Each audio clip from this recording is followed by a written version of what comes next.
Frankie. DJ Frankie.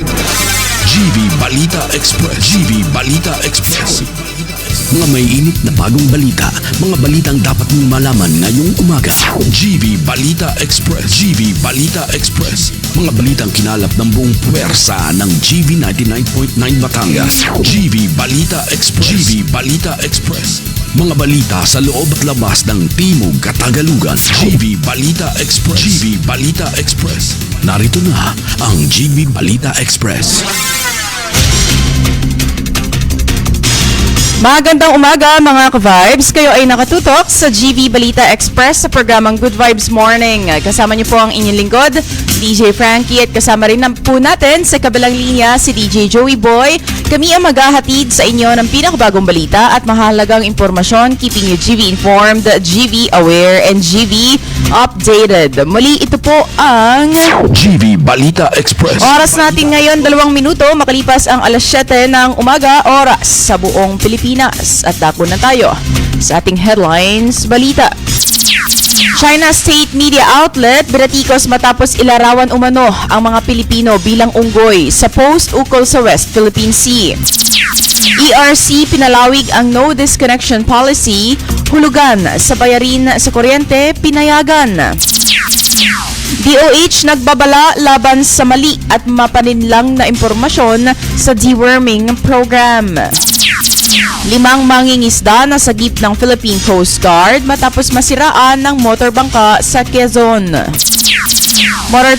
Motorcycle taxi rider pinatay at ninakawan umano ng pasahero. Suspect arestado. Para sa detalye ng balita, umpisahan natin ang China State Media Outlet binatikos matapos ilarawan umano ang Pilipino bilang unggoy sa isang post ukol sa West Philippine Sea. Ang detalye ng balitang iyan hatid sa atin ni DJ Joey Boy. GV Balita Express.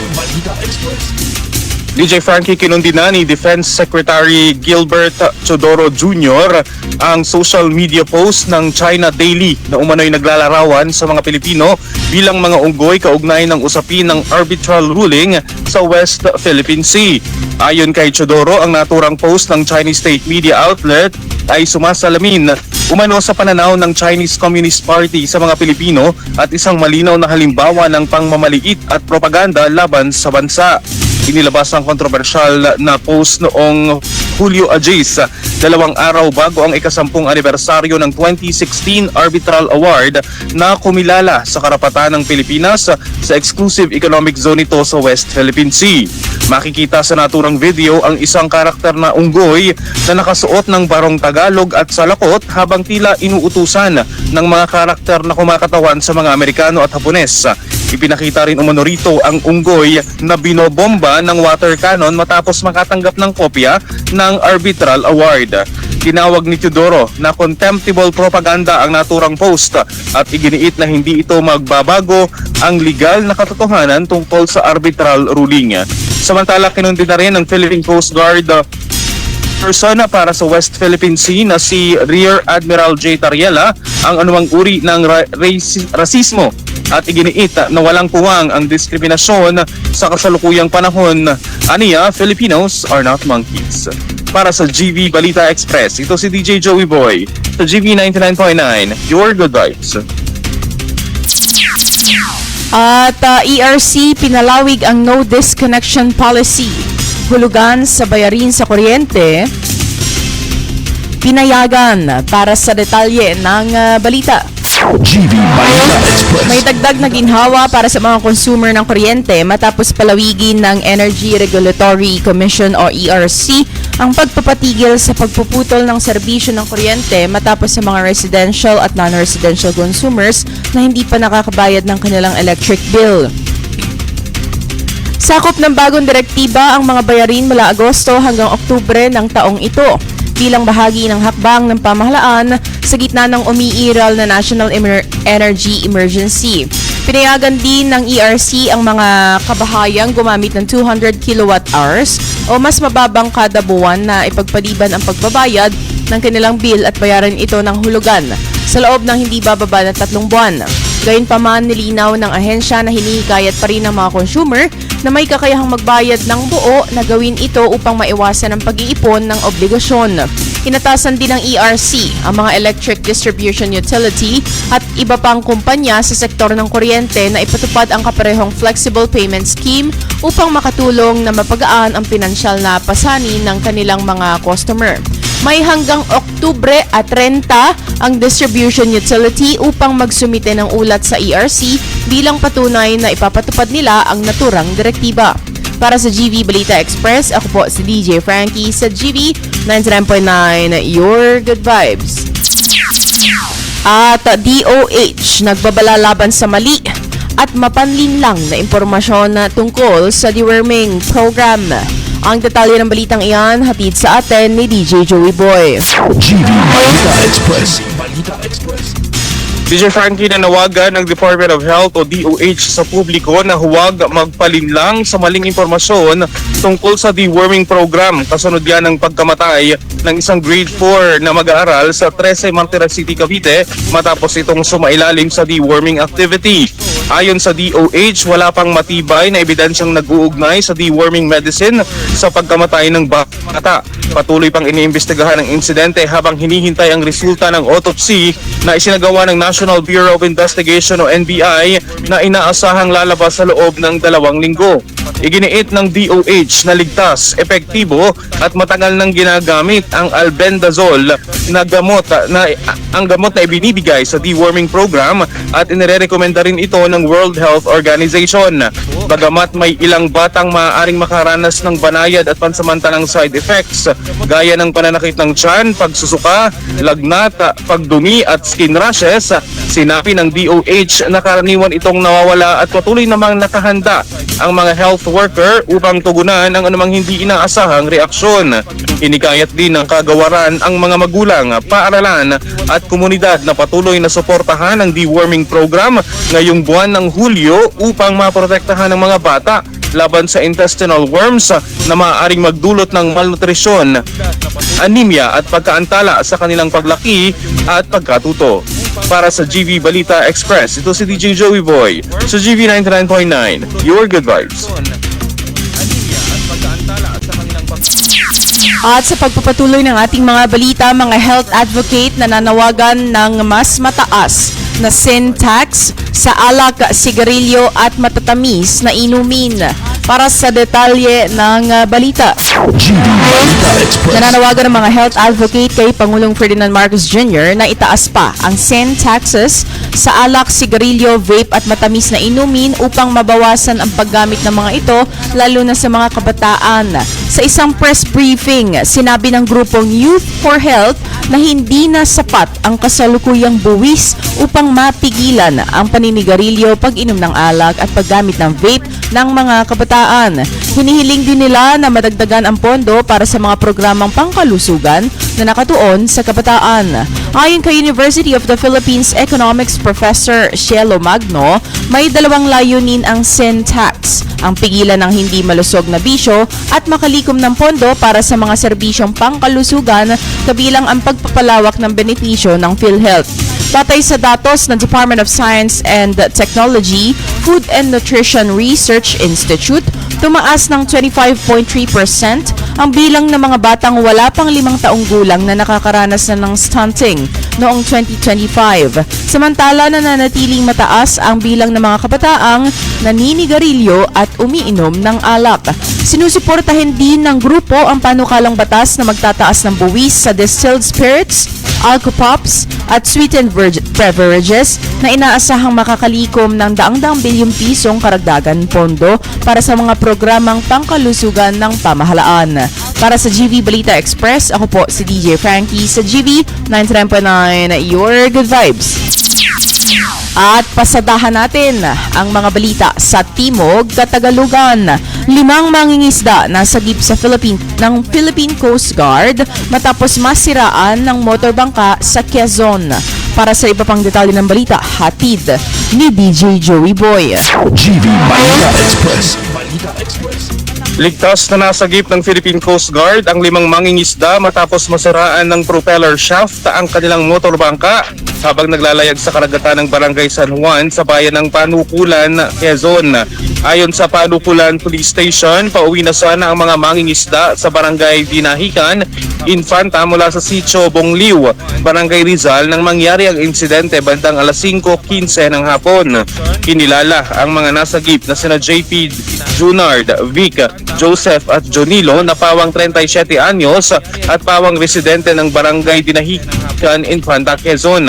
Agad namang rumisponde ang rescue team ng Philippine Coast Guard at natagpuan ang hindi na makausad na motorbangka. Matagumpay itong nahila pabalik sa ligtas na pantalan kasama ang 5 sakay nito. Wala namang naiulat na nasugatan sa nasabing insidente.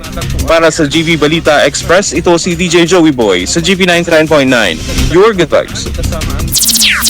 At isang motorcycle taxi rider pinatay at ninakawan umano ng pasahero. Suspect arestado. Para sa detalye ng balita. GV Balita Patay ang isang motorcycle taxi rider matapos umanong hold-upin at barilin ng pasaherong nag-book sa kanya sa Carmona City, Cavite. Kinilala ang biktima na si Renren de la Viga, 35 years old, at sa unang investigasyon inikala ng mga otoridad na biktima siya ng hit and run. Ngunit nang suriin ang kanyang katawan, natuklasang may tama siya sa bala sa sentido at matinding sugat sa likod ng ulo.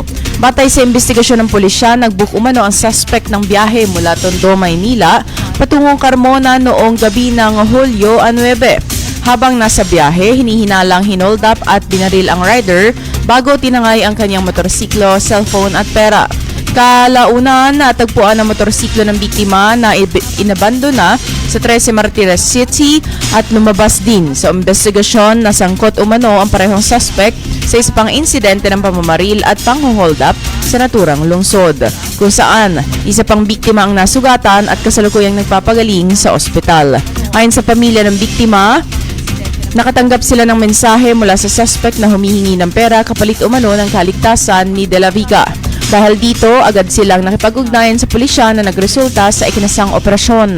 Sa tulong ng Carmona City Police, 13 Martires City Police at Manila Police District, naaresto ang suspect sa Tondo, Maynila.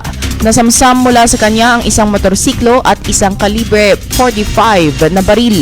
Naharap ngayon ang suspect sa kasong robbery with homicide, robbery with frustrated homicide at iba pang kaukulang kaso.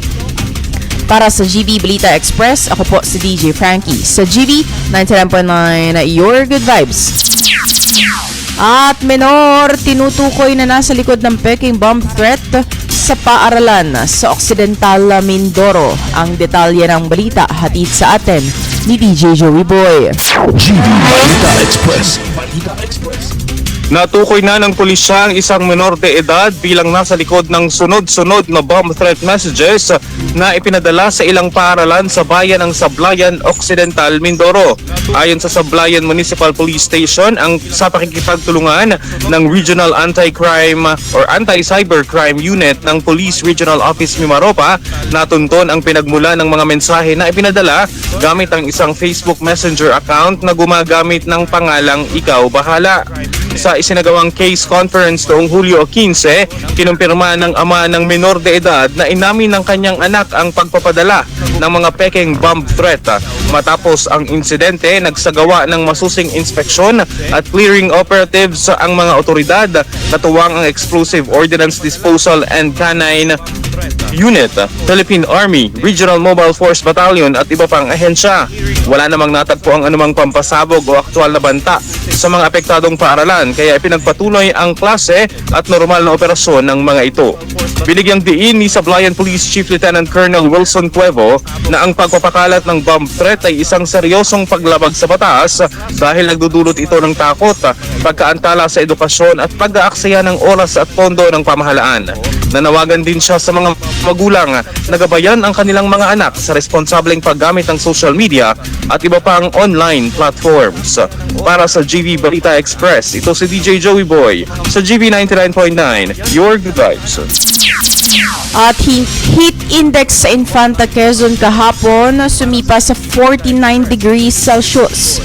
At para sa detalye ng balita, GV Balita Express. Nagbabala ang mga otoridad matapos umabot sa 49 degrees Celsius ang heat index sa bayan ng Infanta, Quezon kahapon. Dahil dito, pinapayuhan ng mga residente na uminom ng maraming tubig kahit hindi nauuhaw, magsuot ng magagaan at komportableng damit at iwasan ang matagal na pananatili sa ilalim na direktang sikat ng araw, lalo na mula alas 10 ng umaga hanggang alas 4 ng hapon. Hinihimok din ng lokal na pamahalaan ang paggamit ng payong, sombrero o iba pang pangangalagang sa init at pag-iwas sa mabibigat na gawaing panlabas habang matindi ang sikat ng araw. Patuloy namang pinapayuhan ng publiko na maging mapagmatsyag sa mga sintomas ng heat-related illnesses at agad magtungo sa pinakamalapit na pagamutan kung kinakailangan. Para sa GV Balita Express, ako po si DJ Frankie sa GV 99.9, Your Good Vibes. At dako naman tayo sa ating volcano update, Bantay Bulkan. Sulfur dioxide emission ng Taal Volcano muling tumaas. Alert level 1, nananatili pa rin. Ang iba pang detalye ng balita, DJ Joey Boy, pasok. GV Balita Express. Mga ka-vibes, muling tumaas ang sulfur dioxide emissions ng Taal Volcano matapos itong bumaba sa pinakamababang naitalang antas ngayong taon. Ayon yan sa Philippine Institute of Volcanology and Seismology o PHIVOLCS. Batay sa 24-hour monitoring ng ahensya, umabot sa 289 metric tons ang sulfur dioxide na ibinuga ng Bulkang Taal noong Hulyo 15. Mas mataas ito kumpara sa 59 metric tons na naitala noong Hulyo 14. Ang pinakamababang araw sulfur dioxide emission ng bulkan ngayong 2026. Nakapagtala rin ng PHIVOLCS ng katamtamang pagbuga ng volcanic plume na umabot sa humigit kumulang 600 meters ang taas bago tinangay ng hangin patungong hilagang silangang direksyon. Isang volcanic tremor naman na tumagal ng 9 na minuto ang naitala rin sa parehong araw. Gayunman, wala namang naobserbahang pag-akyat ng mainit na volcanic fluids sa main crater at wala ring naitalang volcanic smog o VOG sa panahon ng monitoring. Sa kabila ng pagtaas ng sulfur dioxide emissions, nananatili pa rin sa alert level 1 ang Bulkang Taal na nangangahulugang may mababang antas ng volcanic unrest. Muling pinaalalahanan ng PHIVOLCS ang publiko na nananatiling nasa abnormal na kondisyon ng bulkan at hindi nangangahulugang ang alert level 1 na tuluyan ng nawala ang posibilidad ng pag-aalboroto. Para sa GV Balita Express, ito si DJ Joey Boy sa GV 99.9, Your Good Vibes. At motorsiklo sumalpok sa tourist bus sa Quezon, rider patay. Para sa detalye ng balita. GV Balita Express. Patay ang isang 34 years old na motorcycle rider matapos bumangga ang kanyang motorsiklo sa isang tourist bus sa kahabaan ng Quirino Highway sa bayan ng Tagkawayan, Quezon, madaling araw ng Huwebes. Ayon sa pulisya, dakong alas 12:05 ng madaling araw nang mapunta umano sa kasalungat na linya ang isang motorsiklo at sumalpok sa isang Manila-bound bus ng Kagsawa Travel and Tours sa Barangay Tabason. Sinubukan pa umano ng driver ng bus na umiiwas sa pamamagitan ng pagliko pakanan. Ngunit hindi nito naiwasan ang motorsiklo na tumama sa kaliwang harapang bahagi ng sasakyan. Dahil sa lakas ng impact, tumilapon ang rider at nagtamo ng matinding pinsala sa ulo na naging sanhi ng kanyang agarang pagkamatay. Hindi naman nabanggit sa ulat ng pulisya kung nakasuot ng crash helmet ang biktima sa oras ng aksidente, alinsunod sa Helmet Act of 2009. Patuloy pa rin ang investigasyon ng mga otoridad upang matukoy ang buong pangyayari ng insidente. Para sa GV Balita Express, ako po si DJ Frankie sa GV 99.9, Your Good Vibes. At isang lalaki arestado sa umunoy tangkay ng panununog ng bahay sa mamamahayag sa Santa Rosa. Ang iba pang detalye ng balita hatid sa atin ni DJ Joey Boy. GV Balita Express. Arestado ang isang 21 anyos na lalaki matapos umanong tangkaing surugin ang bahay ng mamamahayag na si Marlon Ramos, digital head ng isang news channel sa isang subdivision sa Santa Rosa City, Laguna. Batay sa ulat, bandang alas 2 ng madaling araw nang magising si Ramos at ang kanyang asawa matapos makarinig ng malakas na pagsabog. Paglabas nila ng silid, bumungad umano ang makapal na usok na nagmumula sa bahagi ng kusina ng kanilang bahay. Agad silang humingi ng tulong sa mga kapitbahay at mga security guard ng subdivision na mabilis namang naapula ang apoy bago pa ito tuluyang kumalat. Naaresto sa lugar ang suspect na kinilala lamang sa alias na Juper. Ayon sa paunang investigasyon, nagbuhos umano ito ng gasolina sa kusina bago ito sinilaban. Na-recover din ng mga otoridad ang 1 galon ng gasolina at isang martilyo na pinaniniwala ang ginamit sa insidente. Sa paunang pahayag, sinabi ng suspect na ginawa umano niya ang panununog dahil pakiramdam niya ay biktima siya ng bullying.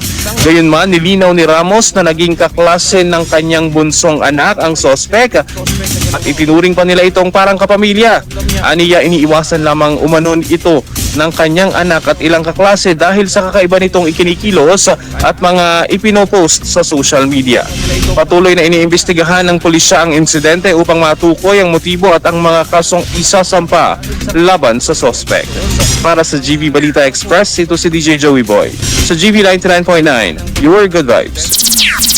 At ako naman tayo sa ating weather update. Tropical depression sa labas ng Philippine Area of Responsibility. Patuloy na binabantayan ng Pag-asa para sa detalye ng balita.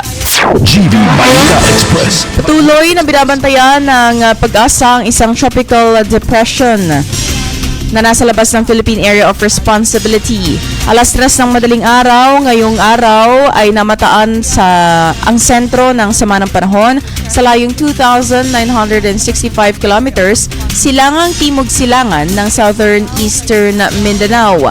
Taglay nito ang lakas na hangin na aabot sa 45 kilometers per hour habang mabagal nitong kumikilos pahilagang kanluran.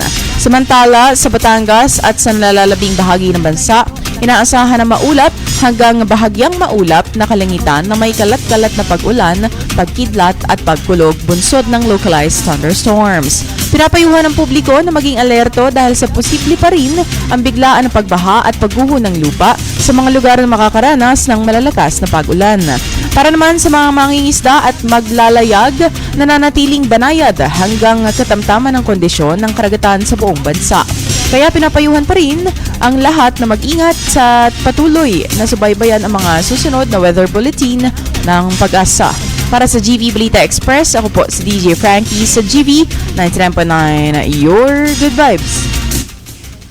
At ako tayo sa ating good vibes balita. Simbahan sa Cavite, finalist sa prestihiyosong World Architecture Festival 2026. Ang detalye ng balita hatid sa atin ni DJ Joey Boy. DJ Frankie, isang malaking karangalan nga para sa Pilipinas matapos mapabilang bilang finalist ang Our Lady of Mount Carmel Church sa Evil City, Kawit, Cavite sa prestihiyosong World Architecture Festival o WAF 2026. Ang simbahan na dinisenyo ng Dominic Galicia Architects at ipinagawa ng Ayala Land ay kabilang sa mga finalist sa kategoryang Completed Buildings, Civic and Community. Kakatawanin nito ang bansa sa harap ng international jury sa Fort Lauderdale, Florida ngayong Nobyembre. Natapos ang konstruksyon ng simbahan noong Pebrero ngayong taon. Itinayo ito sa isang 19,000 square meter na lote at may kakayahang tumanggap ng humigit kumulang 1,000 mananampalataya. Isa sa mga natatanging tampok ng disenyo nito ang paggamit ng Vesica Piscis, isang sinaunang simbolong Kristiyano na sumasag-isag sa pagiging tao at pagka-Diyos na ni Jesucristo. Dinisenyo rin ang simbahan upang samantalahin ang natural na liwanag ng araw na nagbibigay ng makulay at makahulugang epekto sa loob ng gusali. Kinikilala ang World Architecture Festival bilang isa sa mga pinaka-prestihiyosong kompetisyon sa arkitektura sa buong mundo. Kaya't ang pagkakapili ng Our Lady of Mount Carmel Church bilang finalist ay isa na namang patunay ng husay at pag-angat ng arkitekturang Pilipino sa pandaigdigang entablado. Para sa GV Balita Express, ito si DJ Joey Boy. Sa GV 99.9, your good vibes. At yan ang kabuuan ng ating balita, hatid ng Lipa Medics Medical Center. You may follow them on their Facebook page, Lipa Medics Medical Center, and you may check out their website, lipamedics.com. 7:26 a.m. on the clock, Philippine Standard Time. My name is DJ Frankie at nasa kabilang linya kasama natin si DJ Joey Boy, keeping us GV informed, GV aware, and GV updated. Manatiling nakatutok sa the most influential Good Vibes radio station. Ito po ang GV 99.9, your Good Vibes. GV Balita Express. GV Balita Express. Mga may init na